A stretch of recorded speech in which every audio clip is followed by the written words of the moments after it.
It's another beautiful Sunday afternoon. This is Rubbin Minds. Welcome. My name is Ebuka Obiuchendu. Thanks a lot for joining us. Now, the elections have come and gone, or have they gone? Actually, there's a lot that's happened in the last couple of months. Nigeria held its general election on the 25th of February 2023, and a lot has continued to unfold since then. Of course, governorship elections were held 3 weeks later instead of 2, considering a postponement that happened, and then supplementary elections were held in a couple of states that didn't have elections concluded. So much has been said in that time, but I think fundamentally, a lot is also happening in the judiciary. We are all waiting with bated breaths to see how a lot of the claims by those who have filed cases is interpreted. The debate continues to rage on from social media to the streets to homes and everywhere you encounter in Nigeria, and it's one conversation or the other about what's going to happen with the outcome of the elections. And even internationally, if you've had a conversation with people outside of Nigeria who are not Nigerians, they want to know how this panned out and what we think and how we think it's going to unfold. So we're just going to try and catch up with all of that happening in the political space. I have here with me Anike Adefunke, who's a journalist. Thanks for being here today. Thank you, Ebuka. It's good to be here. Yes, there's, like I said, so much has happened. We did hear from the Minister of Information, who did say that the elections were the freest and most authentic elections in Nigeria so far. We heard Mr. President say that he's very proud of these elections, as it was, and he's proud of the legacy it's leaving. But on the other hand, you have a lot of Nigerians, even from people in his party, people who were supporters of him, who say, yes, we see your point, but at the same time, these are not elections that you want to brag about because of a lot of the things that happen around it, whether it's with regards to disenfranchisement, whether it's, with regards to how beavers, the most famous word of these elections, became such a huge factor for people, whether for good or bad, for how they saw things, and the violence and all of that. Like I said, a lot has happened since then. Where is your head right now with regards to the elections? I think, let me take off from where you started. The fact that this election threw up a lot of new vibes, new dynamics. For the first time, we saw the engagement, a robust engagement by the younger generation of Nigerians. The sort of energy they used to embrace Big Brother Naija is the same sort of excitement and engagement we saw, pre the presidential and gubernatorial election, which I think is a plus for Nigeria. Having said that, you also look at the shifts in the voting pattern. You see a lot of upsets here and there. I think those are pluses, and I tend to agree with the establishments in the fact. By establishments, I meant the president and the minister for information, what they've said about that. However, again, the growth of the third force that the obedient movement came to stand for, right? I think it's a great thing that we had another party that could stand up to the establishment party. I think those were pluses, there were gains of this election, and I want to agree, in part, that it was relatively free and fair, given that there were these major upsets in Kaduna, in Lagos, all over the place like that. What I think we failed to build on was the fact that, unlike the 2015 election, Ebuka, where the former president Jonathan played a central figure, he was a unifier at that point. He, even before the election, the collation of the results finished, he owned up and said, you know what, I give in. Congratulations to the president-elect. By that particular action, he saved the country from going to the brinks, because that particular election, I think, was even fiercer than this one. Because remember, it was more of, are we allowing a former general to come on as a president? Have you forgotten all the things that he did while he was a military head of state? And there was a lot of bad blood, there was a lot of back and forth, just like this one. But the man who saved the country at that time was Jonathan, because he came and said, you know, I agree to this. This is where there's a difference in this particular election. This one, nobody stepped down. Followers were, you know, just went haywire. There was a lot of cancel culture post-election, this particular election, which contributed to the bile, the anger, you know, the bitterness, the division that we've come to see.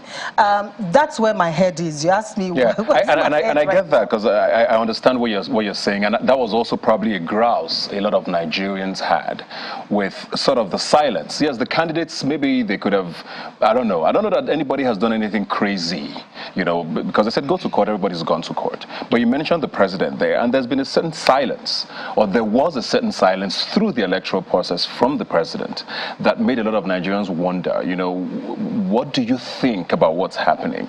I mean, it's become sort of the norm with this government, where we're left to sort of either listen to spokesmen or left to decipher things for ourselves. And in a time like that, I wonder, could something have been said or done?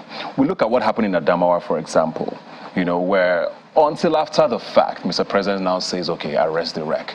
But sometimes, why not be preemptive instead of reactive? I don't know if you felt that sense. I think it's again because if he jumped in at the beginning, people would say, oh, but we have institutions. It's not allowing the institutions to work. I'm not holding brief for the president, but again, we need to see our institutions working. And the heads of these institutions, those who are leading or heading these institutions, act like the leaders that they are. Okay. And I think INEC, in this wise, talking about the Adamawa election, did well to come in and say, no, this is what should be, this is what should be. They arrested the situation in good time.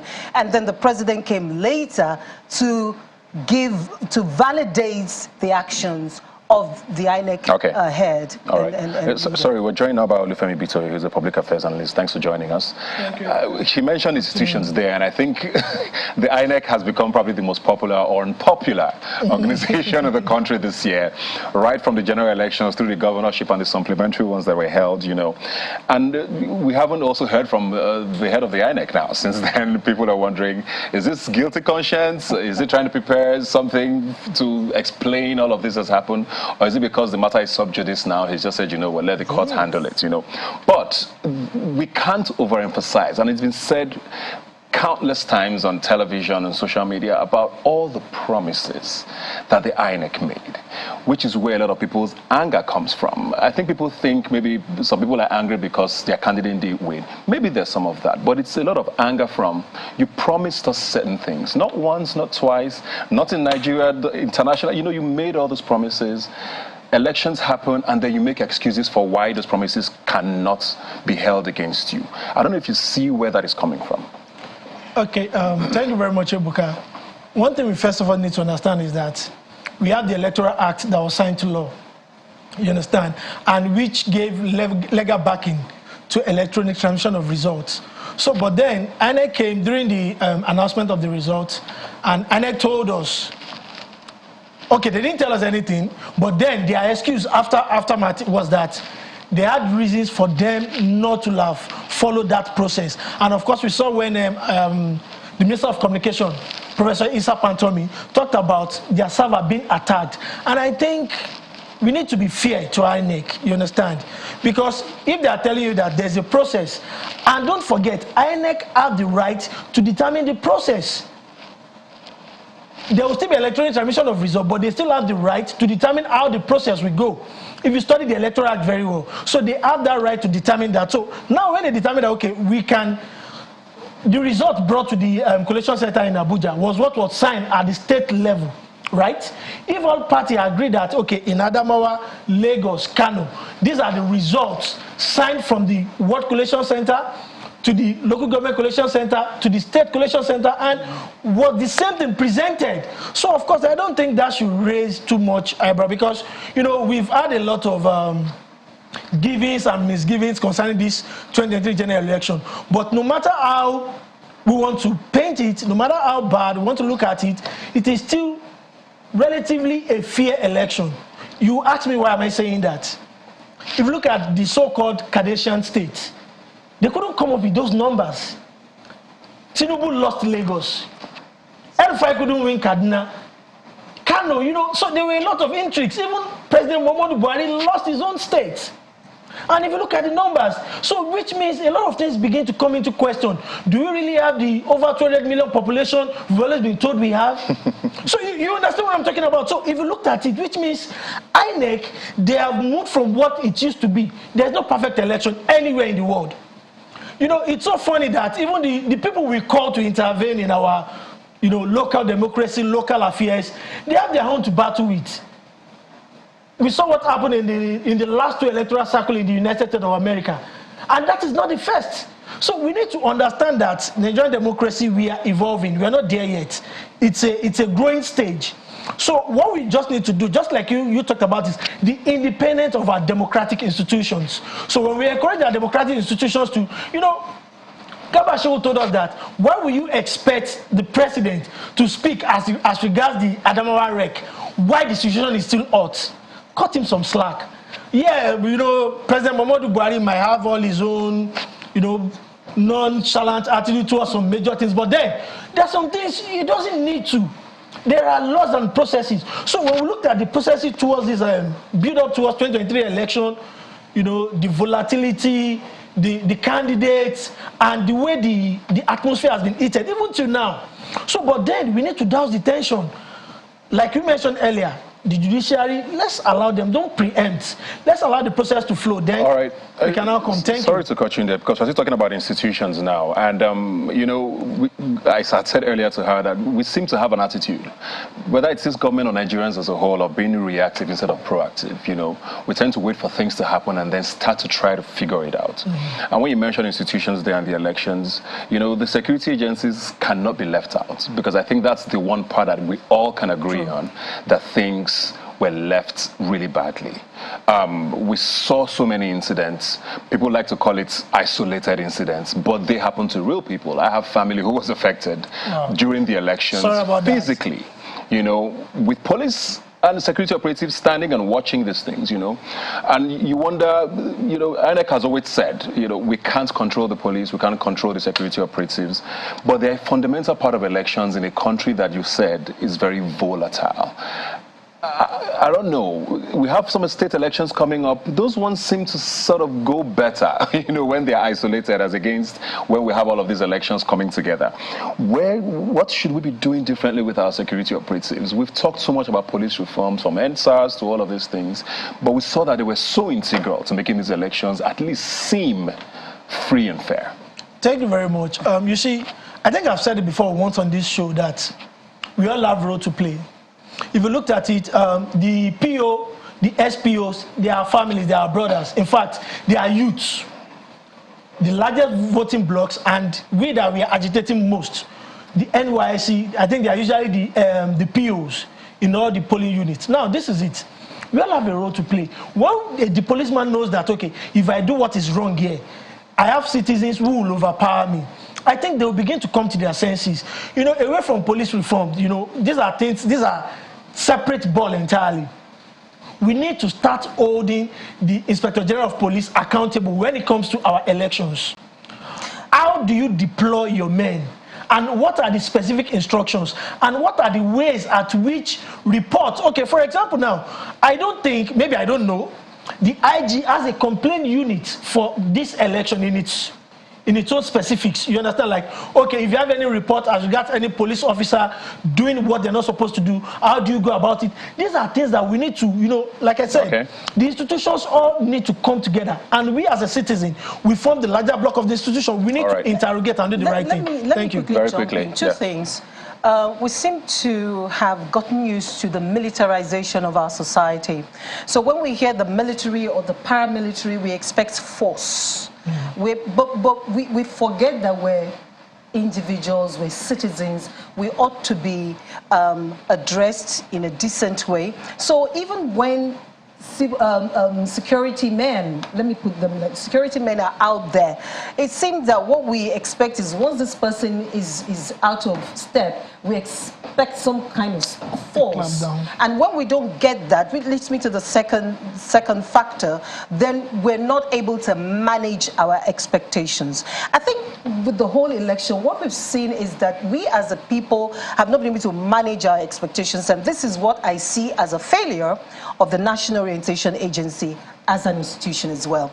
With this kind of election and with the kind of history we've had in the past, you'll expect that an agency like that will be up and doing, will be alive to debunking some things and projecting certain things, certain points, certain things. Like the B verse you talked about, unpopular, popular, what did the NOA, the National Orientation Agency, say to Nigerians about it? Post the election, what have they done? Let's talk about post now, because I don't want us to run out of time, because there's a lot of people who believe now that these elections might make people more disillusioned. We already have a tanking statistics when it comes to turnout for elections. Whether it's because we're not as many as we say we are is a whole other conversation, because a lot of people have to mention that. But what does this do for elections coming forward? Because I've seen people say, you know what, why do I even bother with this thing anymore? This has shown us that nothing works. How do we get that back? Because the enthusiasm seemed really high for these elections, and I don't know what's going to happen going forward. You see, as a people, again, it's about managing expectations. This is politics. It's the long haul. It's not instant noodles. If you do it now, this is what I expect, and if I don't get what I expect, I'm not going to do this again. No, that's not the approach for politics. Politics, as I've said, is a long haul. If you didn't win as much as you thought you would, then you go back, reinforce, re-strategize, and strike again. That's what we ought to do. The other argument is, yes, it's a process, but we've had 24 years now of this Fourth Republic. How much longer before we actually start believing to an extent that our elections? I mean, people talk about the UK, for example. You don't hear about court cases in the UK politics. Yes, they have elections. They might have issues, but I don't know if you've ever heard of a judicial process that someone went to court because something was wrong somewhere. Yes, there will be issues, but why are we still at the point where after every election, lawyers and all the sands come out because they know they're going to have a field day? They've got big cash to have. You see, it's still a system problem. And if we looked at it, we can't isolate it like we've always said. So that means, and where we always talk about that, you now need to focus on not just the president, what are the qualities of those you vote for into the National Assembly? Yeah. What are their legislative agenda? And how do you do follow-up? Do you understand what you see?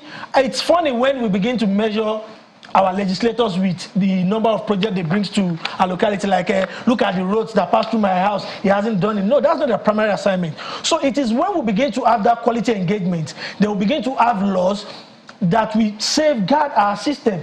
Like I said, it's a process. Don't let us forget. You said 24 years, so we are building up on something. Exactly. All right. Sorry, just before we go, because you mentioned anywhere there, so I guess these are some of the things that they should be doing. But very quickly now, we'll have some state elections coming up. I think Kogi, Bayelsa, there's a few states coming up. What do you want to see differently from what just happened in the last I think we should become a more sophisticated voting public. All right, we've seen all that has happened in the last 2 months. Those who are going to vote in Kogi, in Bayelsa, and these other places should know better. Go out there and speak with your votes, because that's what we did with this election, and that's how we've caused a shift. That's how come we have more senators in there from the Labour Party, and then we have the APC, and so go out there and speak with your voice. We did it this last elections. We can do it again. Learn from what it shouldn't be about violence, about cancel culture, but about actually standing up. Look at what happened in Adamawa. Okay, so this is going to happen. This is going to stop everybody. Let's redo it. And then they redid it. And somebody was going to come in from the backyard again, and they said, no, stop. You see, so we're beginning to see that it's not business as usual. People are more aware of their rights. They're more aware of their want. You were talking about legislative agenda. We should have the agenda. What is your agenda for Bayelsa State? What is your agenda, the legislature? What is your agenda for them? So instead of wasting time living in the past. We should look at the present crop of senators elected, representatives elected, and begin to tell them what we want. All right. Thank you very much. I'm sorry. I think that's where we can drop it there. But this conversation, I don't know. We're waiting for the judiciary. Maybe we will get some closure. Or people will get some closure. We pray the judiciary and get some healing. Thank you. Well, exactly. Thanks a lot for joining us today. We'll probably have to get you back here to continue this conversation. All right. Welcome back. If you're just joining us, it's time for us to talk entertainment. And I have a special guest here with me, a very good friend of mine, someone I'm hugely proud of, who has proven to everybody that he's worth his onions. He went from being a reality star, dabbled a bit into the fashion industry, did events, did promoting, and now he's a bona fide actor. Ladies and gentlemen, Tayo Faniran is here with me. Woo! Did I get an introduction right? Did I miss anything else? Don't worry. Anyhow you do. Because your CV is very long. How are you doing, man? Thank you so much, bro. Congratulations. Your name is now Nino on the streets bro, everywhere. Nino. Congratulations and gangs of Lagos. Thank you so much. Before we get to that, first of all, how are you doing? A lot of people maybe hadn't seen you for a while doing something, especially on this scale. They were wondering, has it been acting? What has it been up to? Most people hadn't seen you since maybe about 2015-ish, 2016, especially on the screen, What's been up? Okay. All this while. I mean, I know you've been okay. But for those who don't, what's been up with you, man? So, I thank God for life, health. I've been okay. Everything has been okay. But at the same time, life has ups and downs, So when I came out of Big Brother Africa, right, I think there were lessons I needed to learn. There were things I needed to go through in life to become who I am today. And those were exactly the lessons that I was busy learning, So it was life, teaching me lessons. Tough lessons. Tough lessons, you know what I'm saying? But I can say for a fact that it's not easy, for a person who is famous, but it's not marketable at some point, So despite the fact that I had other things working well, maybe businesses and stuff like that, but my main career is being on TV. My major, what gives me life, what makes me feel I'm living a life of purpose is when I'm on screen. And because that wasn't really happening, even though I was doing things here and there, I produced my own movie, Man Like Jimmy, it's on Ibaka TV.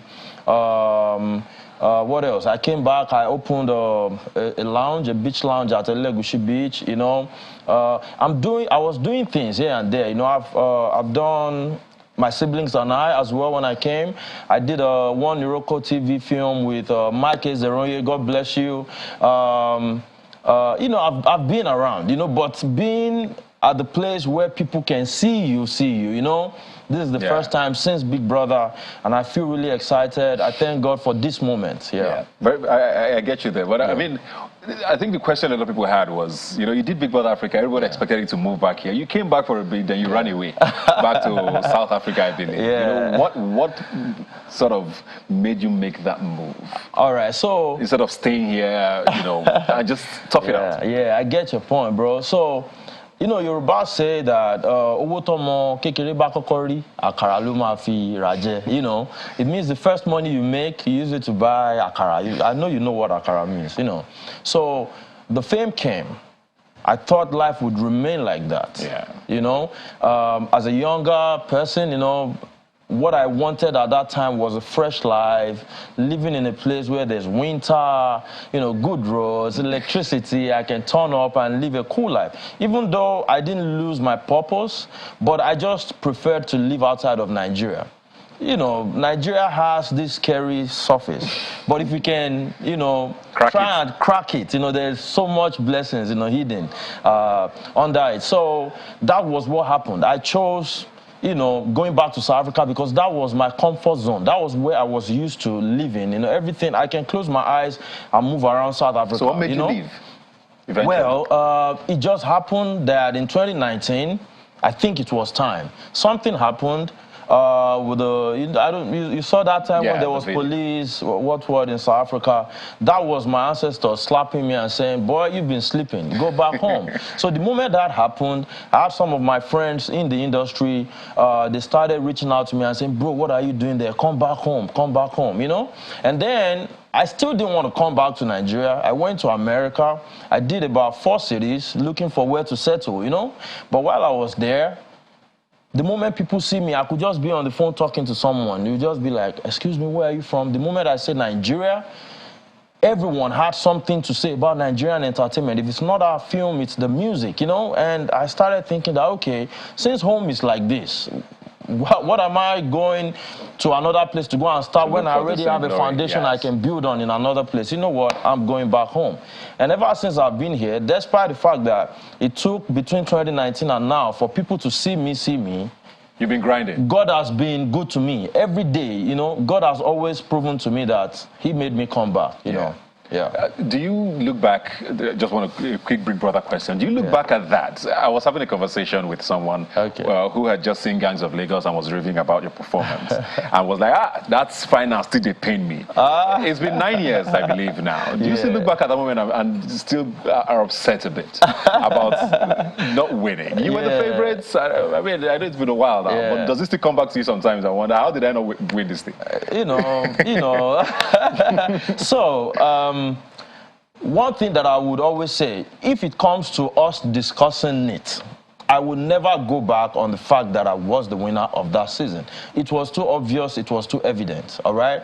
However, while I was waiting for a second chance, or maybe another time I will have such a breakthrough like Big Brother Africa, because, you know, it was massive. Yes. You know, I thought maybe Big Brother Africa would happen again, you know? So, like maybe Big Brother Africa All-Stars, I was hoping it would happen, and if it does happen, definitely, I'm sure people would want me on it, you know, so I still, you know, maintain that controversial part, you get what I'm saying, but God has given me a new life. Since Gangs of Lagos came, I don't care if Big Brother Africa never happens again, or All-Star, or whatever, God has given me what I wanted, and right now, I'm not sad. I can testify to the fact that that had to happen for me to get where I am now. Very true. Yeah, so that's Would you do it again, though?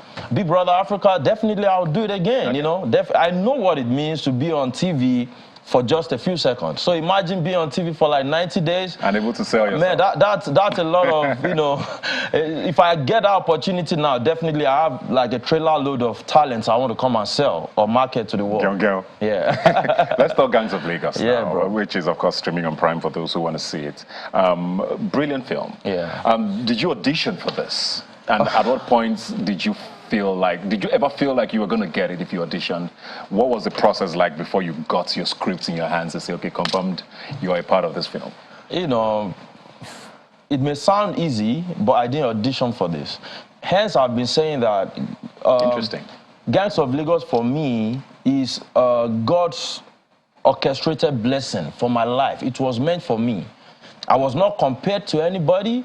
Jade, the director, Mama, as she has said, you know, she has always like followed me. She was watching me, so she could tell that, okay, because she has also been working on this same Gangs of Lagos story for about 10 years. So she knew me from Big Brother Africa. She, you know, it's good to have a personality that leaves a mark in people's minds, you know? True. So I think me just living my life, that was my audition. When it was time, she just reached out to me through the DM on Instagram. I was shocked myself, you know, and the moment that came, I knew that I could not mess it up. I knew that, I mean, this opportunity cannot come twice. I need to kill this, you know. So, and I'm grateful to God for strength. I'm grateful to Him for helping me, you know, do what people how do you handle that kind of pressure? Because, I mean, you said you've done TV, you've done some series here and there, you've done a few movies before that, but this definitely felt different, even before the world saw it. Being on set with all of these people, being with Jade, you know, you kind of knew it was a different production. Did it affect your delivery? Maybe at the start, some nerves, you know, you're with all these legends in a room, and you basically carried the film for a good part of the beginning of the film, you know, and, you know, did you feel pressure? You know, when you got on set day one and say, oh, wow, this is actually happening. Yeah, you know, so before Big Brother Africa, I've been a professional international model in South Africa, you know, so confidence is overdosed when it comes to my work, you know.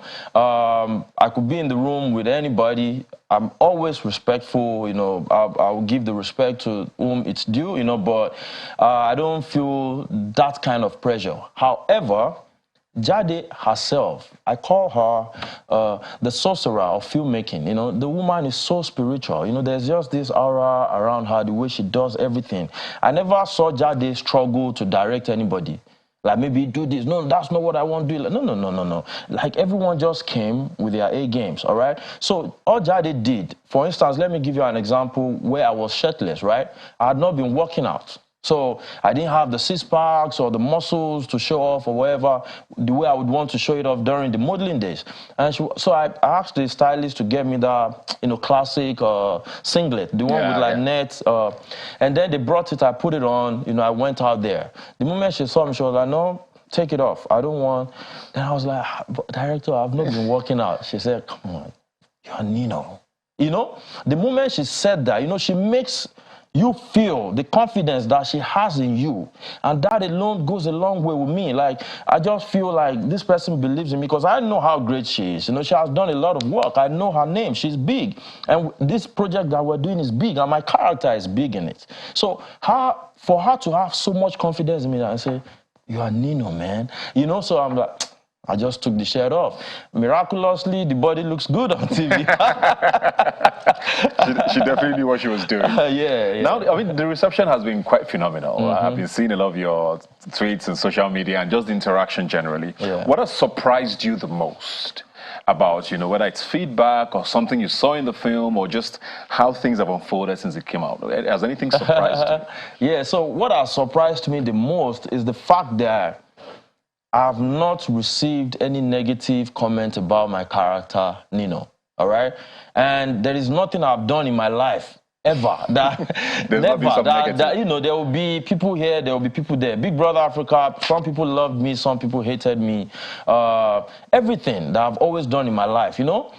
But for this one, it has been 100 over 100, bro. From America, London, Canada, Australia, you know, South Asia, different places, people reach out to send me messages and I just read. People are giving me accolades that make me feel like, am I Morgan Freeman, you know, or Denzel Washington, you know? What does that do to your head, though? I mean, it makes you feel good, but does it make you scared of what next? You're very intelligent, brother, you know, because definitely there's an excitement that comes with it that, God, finally, my work is showing. You know, now people can believe in me. It will give me the room to be able to do more. But at the same time, I'm not letting it get to me because I have seen a big moment before. It's not the first time. I've seen big moment before. But I don't want to be a man of the moment. I want to be a man of every moment. So I'm not going to let the accolades of Nino get into my head. Now, definitely, I cannot give below Nino anymore. Yeah. You know, I already have fans out there who are waiting to see me in the same, so I cannot go below that standard anymore, which means I need to do more work. I need to study my scripts more. I need to go through whatever I need to go through to get into the next characters that I'll play. I was watching something recently. It's The Shop. It's a show by LeBron James where they had Babyface, Alison Felix, who's an athlete, and all of that. And they were having conversations about how revenge sort of motivates people. You know, when someone says you're not good enough, it makes you want to prove them wrong. And I was watching it yesterday, and I remembered your conversation with Charles Novi, you know, where you screenshotted a comment and said, yo, look at me now, sort of thing. You know? How long did you hold that in? And how much do things like that make you want to, you know, be better or to show the world that, you know what, you guys have counted me out, but I'm still here? Was revenge a big factor in trying to become this Tayo Faniran that you are now? Yeah, revenge is a big factor, you know, that I used to do, you know, and I'm not going to drop that revenge, okay? I'm not going to drop that revenge. I tell people that in life, in your journey to success, you need two types of people. The people you need to make proud, your family, people who believe in you and they support you with everything, and the people you need to prove a point to. All right? So Charles Novia, much respect, is a big brother of mine. We've ironed it out, you know. How long did you hold that tweet for? Well, so what actually happened was that despite the fact that I didn't forget, I have fans from Big Brother Africa. Who reminded you? So someone sent me a message that we had chatted on this same thing long ago, that he was praying that one day Charles Novia will regret what he said, you know. So, and he just sent me, and the moment I said, I was like, ha ha ha, I'm posting this, you know. So, and then I reached out to him. I said, and for real, I did mean it.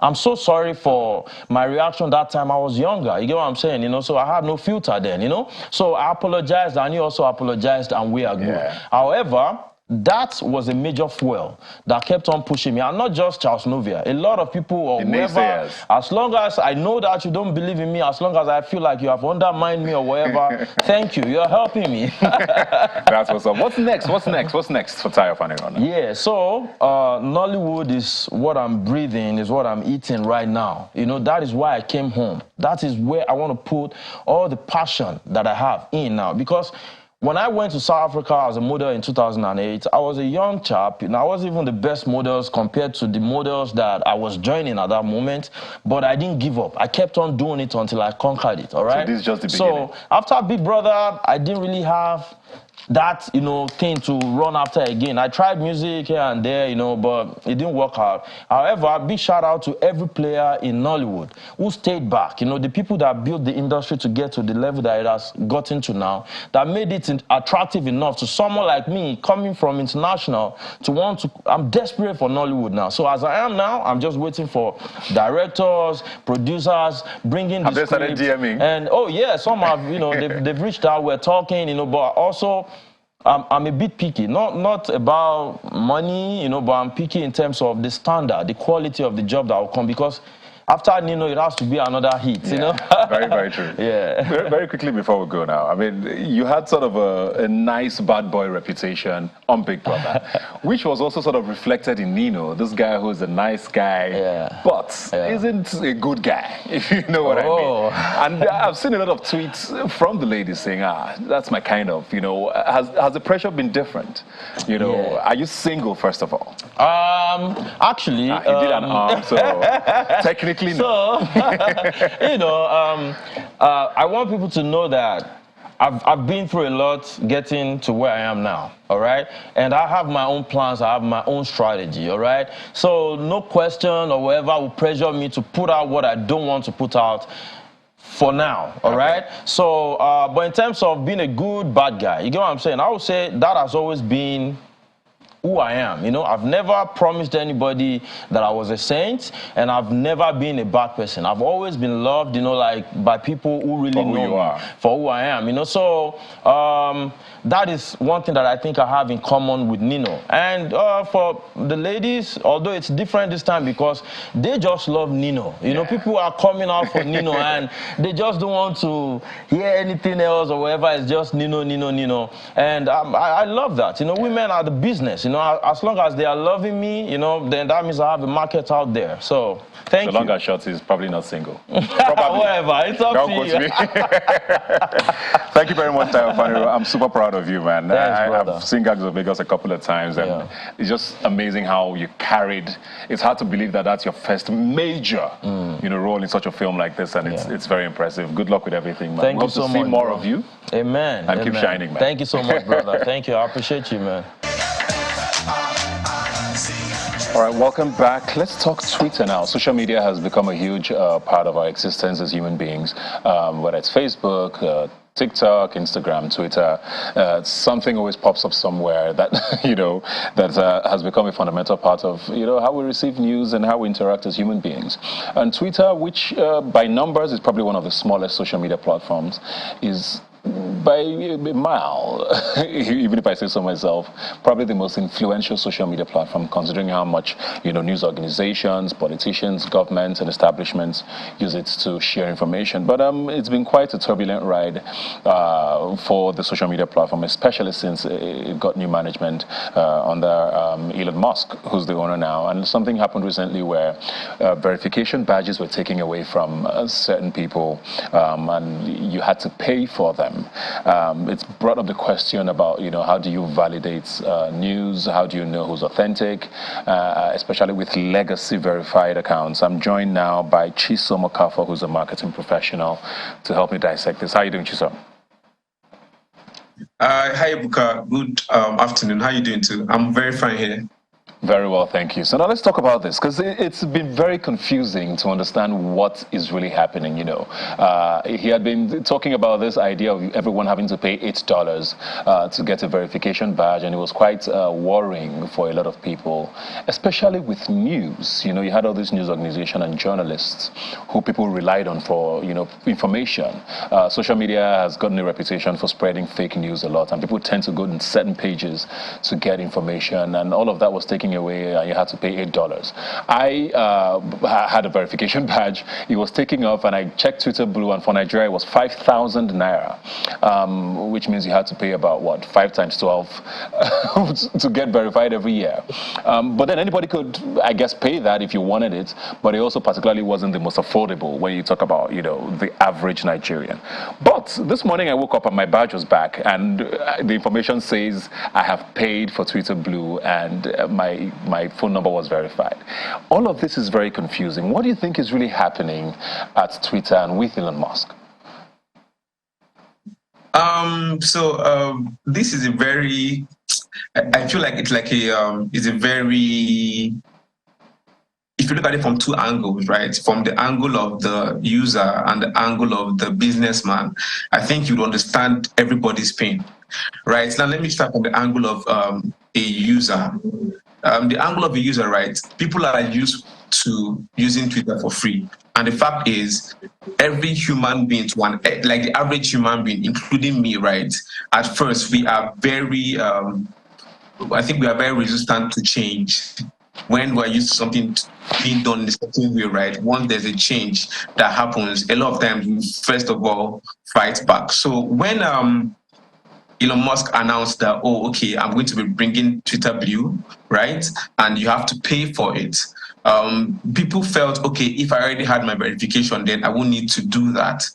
Then the next thing he said was that once, whether you are a legacy, that's somebody who has actually had it before the feature was introduced, right? They're still going to have to pay for Twitter Blue. People felt this man must be joking. And he even announced, surprisingly, he announced, right, 2 weeks before that, on the 20th of April, that he was going to, that everybody who hadn't paid for Twitter Blue was going to lose their verification. And people thought it was one of those things, almost like saying Jesus Christ is coming and Jesus Christ never comes. Do you get? So they felt like, no, he's not serious. Then April 20th came and he took off everybody's badges, like every person, every legacy account badge. And there was an uproar. So people are really pissed because, in their opinion, why would you come to change things from the way they used to be? And I understand their pain. However, from the second angle, the angle of a businessman, Elon Musk acquired Twitter in April last year, right?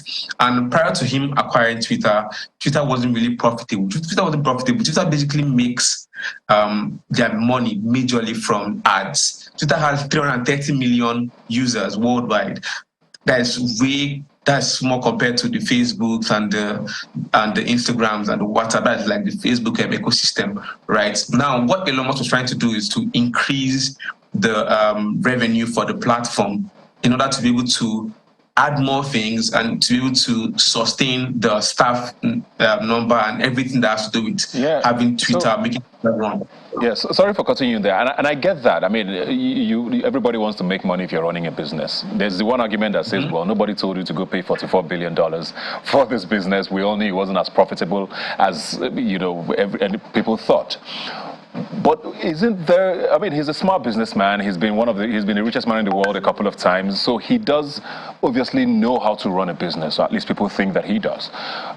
Isn't there a way to make money without what some people have now said to mean almost ruining a business, that people go there to verify information? How do you draw the line between making money and not losing out on this battle, where people are saying, well, we're not going to pay for this, we're going to leave if that's what it's going to mean? You talked about ads. Most other social media platforms make their money off of ads. What is Twitter doing wrong that they're not making enough revenue for ads, for example? Oh, okay. Compared to the Instagrams and the Facebooks, right? Twitter is relatively very expensive when it comes to ads. Twitter is expensive. It's very expensive when it comes to ads, and I think that's because of how the algorithm works, where it starts off as an ad, then moves on, like it then moves on to like it starts looking like it's organic. Right. So from the start, Twitter has always been expensive when it comes to ads. Instagram and Facebook are very, very cheap. For example, you can't run an ad without I don't know if it has changed now, but for Instagram, for Twitter before, right? You can't run an ad with anything lower than $20. And that's like you won't even get value for that. You get unlike Instagram and Facebook, where you can run ads for as little as 1,000 naira. So because of that, a lot of people tilt towards spending money on ads, right, on Facebook and Instagram, while they use social media influencers more on Twitter. So one of the things that they tried to also do was to find a way to curb the effect of influencer marketing on Twitter, so that more people would want to spend money on ads, but it wasn't really working. So I believe him doing this was sort of like a last resort. He's a businessman, and I believe he thinks and tries to reason with people. And he has seen that, people are going to be pissed about this whole thing, but it has to be done. I think initially, right, if you notice when he introduced this whole Twitter Blue thing, people still had issues with it, even though they still went ahead to pay for it. So I think we're still having issues with accepting it at first, but people are still going to bend. That's what I think.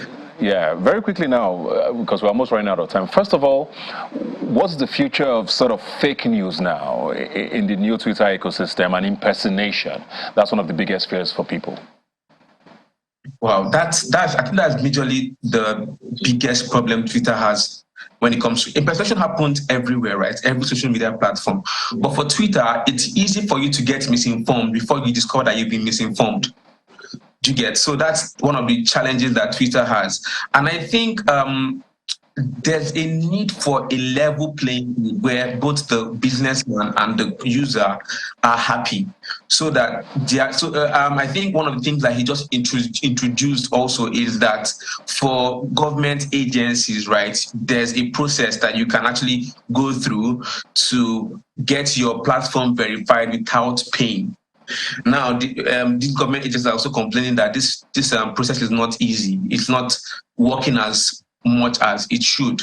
However, I think it's more of him finding a level playing field where we can be able to verify people, maybe some sort of level in terms of verification. Let's say there's a bronze verification and there's a gold verification, or there's a blue verification for everybody, and there's a gold verification. Or once you attach your phone number or an email address, it automatically verifies. It automatically verifies your account, or maybe shows your. I don't know how, but there's a need for a level playing.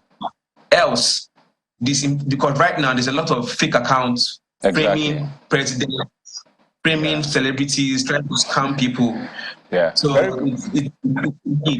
yeah. Very quickly before we go, this now I want your personal opinion. How much do you think he's going to be able to crack this profit making for Twitter, or how long before you think he sells?